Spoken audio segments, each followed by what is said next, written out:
नक्शबंदी सिलसिले का एक खास बात जो है वो उनका जिक्र का तरीका है, जो उनका तुर्रा इम्तियाज है वो उनका जिक्र का तरीका। और इसको खुद ख्वाजा बाकी बिल्ला रहमतुल्लाह ने यूं बयान किया, कहने लगे हमारे जिक्र से जज्ब पैदा होता है और जज्ब की मदद से तमाम मुकामात आराम और इस्तेकामत के साथ तय हो जाते हैं।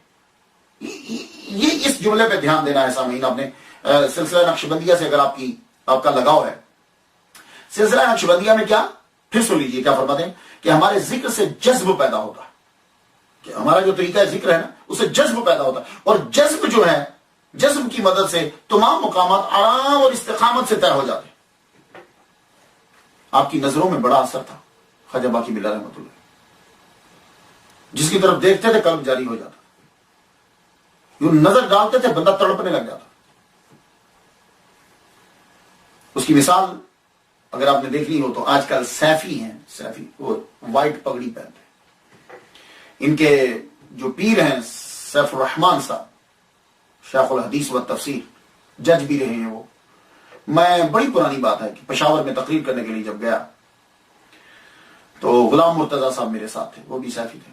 मुझे कहने लगे सैफुर रहमान तब वो जिंदा थे, बड़ी पुरानी बात है ये, मैं 20 साल कबल की शायद बात कर रहा हूँ या 20 साल कबल की बात। तो कहने लगे कि मिलना है आपने। मैंने कहा यार क्यों नहीं, इतना बड़ा पढ़ा लिखा आदमी है तो जरूर मिलना चाहिए। मेरे 2 जलसे थे पेशावर में, तो एक जलसा मैं कर चुका, तो मैंने कहा दिन का टाइम बहुत लंबा है तो चलते हैं। सब इंतजाम कर दिया गया तो बाद में पता चला कि रास्ता जो है वो बड़ा खराब है, गोलियां एक तरफ दूसरी तरफ से चलती रहती हैं तो नहीं जा सकते। मैं लेकिन हुआ ऐसा कि 12 मार्केट से जब गुजर रहे थे तो उनके साहबजादा जो शेखुल हदीस हैं उनसे मुलाकात हो गई। तो ये है कि मैंने सैफुर रहमान साहब के साहबजादा से मुलाकात की। फिर उसके बाद ये रावी रेहान में जो है खलीफा साहब, उनसे भी मेरी मुलाकात है। इनके यहां जो है एक सिलसिला वही है, इनके वो भी जो सैफुर रहमान साहब थे वो भी यूं देखते थे जब बंदे को तो उसका कल्ब एकदम जारी हो जाता था। तो कुछ लोग तो इसको मजाक समझते हैं, ये कल्ब को जारी करना और ये चीजें। तो मैं भी कहता था यार ये क्या होता है, देखता तो रहता था मैं। मेरे एक दोस्त हैं अनवर ततला साहब, अनवर जट साहब, और एक साजिद हीरा साहब, दोनों न्यूयॉर्क में रहते हैं, ये दोनों सैफी हैं। तो मैं जब अमेरिका आया तो मैं इनके घर में आया था और ये यहाँ खानकाही सिलसिला इनके घर के अंदर। मैंने एक दिन बैठे हुए महफिल में पूछ लिया, दीवार उनके घर की टूटी हुई न्यूयॉर्क के अंदर। मैंने कहा यार ततला साहब, अनवर साहब, सच सच बताना, ये जो तुम जिक्र करते हो, ये तुम जो दीवार टूट गई है, सच सच बताना, तुम्हें मेरे दोस्त को झूठ बोलने की जरूरत नहीं, मुझे सच सच बता, ये वाकई ऐसा होता है? क्या लगा शाह साहब, कसम खुदा की, पहले दिन जब मैंने जिक्र लिया था, पहले दिन जब मैंने इसमें जात जो है वो पढ़ने की इजाजत ली, और मैं भी इसी तरह मजाक उड़ाता था, लेकिन जब मैं वो पीर साहब के सामने बैठा तो उन्होंने तवज्जो जब डाली तो ऐसा था जैसे मेरे अंदर से कुछ बाहर आ रहा है, इतना थ्रू आउट, यानी वॉमिटिंग जो है इतनी हुई, जो गम था सब बाहर निकल गया और मेरा कल्ब जारी हो गया, मेरा दिल करे कि मैं छलांग लगा दूं। ये मैं अनवर साहब की बात आपको सुना रहा हूं, अभी भी वो न्यूयॉर्क में है जिंदा।